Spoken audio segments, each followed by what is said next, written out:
दोस्तों, क्या आपका भी पढ़ाई में मन नहीं लगता? हाँ। और क्या आपको भी पढ़ाई बोरिंग लगती है? हाँ। और सोच रहे हो कि इस प्रॉब्लम से कैसे छुटकारा पाया जाए और पढ़ाई में मन लग जाए? अरे हाँ भाई हाँ।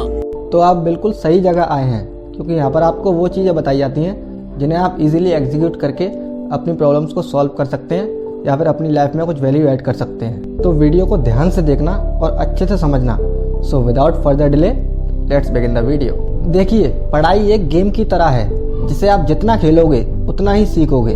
देखिए, होता क्या है कि जैसे ही हम पढ़ाई करने बैठे, स्टार्टिंग में तो हमारे आराम से समझ में आ रहा होता है, लेकिन जैसे ही कोई ऐसा टॉपिक आया जो हमारे समझ नहीं आया तो वहीं हमारा दिमाग खराब होगा और वहीं आप पढ़ाई करना बंद कर देंगे।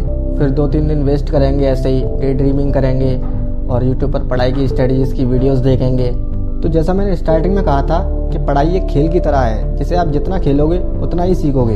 तो चलिए इसे एक एग्जाम्पल समझते हैं। आपने कभी ना कभी कोई गेम तो खेला ही होगा। तो आप जब गेम खेलते खेलते किसी लेवल पर जाकर अटक जाते हैं तो क्या आप गेम खेलना बंद कर देते हैं? नहीं ना, आप बार बार ट्राई करते हैं। नहीं होता तो फिर थोड़ी देर बाद ट्राई करते हैं, फिर अगले दिन ट्राई करते हैं, लेकिन जब तक नहीं हो जाता तब तक आप उसको ट्राई करते रहते हैं। लेकिन एक टाइम ऐसा आता है जिस टाइम पर वो आपकी लेवल पास हो ही जाती है। तो बस आपको भी यही करना है। पढ़ाई में मन ना लगने की एक बहुत बड़ी वजह है कि आप बार बार उस चीज़ को ट्राई नहीं करते हैं। बस आप उस चीज़ से पीछा छुटाना चाहते हैं और यूट्यूब पर खामा की स्ट्रेटजीज ढूंढते रहते हैं। बस आप ये चाहते हैं कि कुछ करें नहीं, पढ़ें नहीं और वैसे ही पास हो जाएं, वैसे ही अच्छे मार्क्स आ जाएं।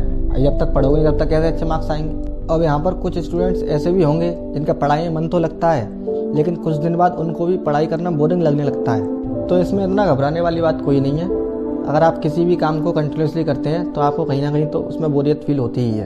तो ये पर्सन टू पर्सन डिफर करता है। किसी को 1 हफ्ते में बोरियत होती है, किसी को 10 दिन में, किसी को 15 दिन में या किसी को 1 महीने में। आप इसे ठीक करना चाहते हैं और अपनी लिमिट्स को बढ़ाना चाहते हैं, अपने नंबर ऑफ डेज को बढ़ाना चाहते हैं, तो आपको पैटर्न्स को ब्रेक करना होगा और कुछ नए पैटर्न्स को ऐड करना होगा।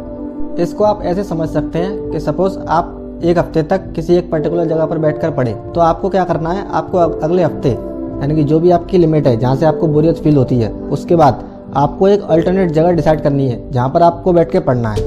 और थोड़े से आपको पढ़ने के तरीके में भी चेंजेस करने होंगे। जैसे आप कुछ एक्टिविटीज़ कर सकते हैं या कुछ एक्सपेरिमेंट्स कर सकते हैं जो आप घर में कर सकते हो, वही करना। इस तरीके से आप अपनी पढ़ाई को इंटरेस्टिंग बना सकते हो। दोस्तों, जो भी मैंने आपको बताया है, अगर आप उसको एग्जीक्यूट कर लेते हैं तो आपका सिर्फ पढ़ाई में मन ही नहीं लगेगा, बल्कि आपको पढ़ाई करने में मज़ा भी आएगा। फिर आपको पढ़ाई नहीं खेल लगेगी। Thank you.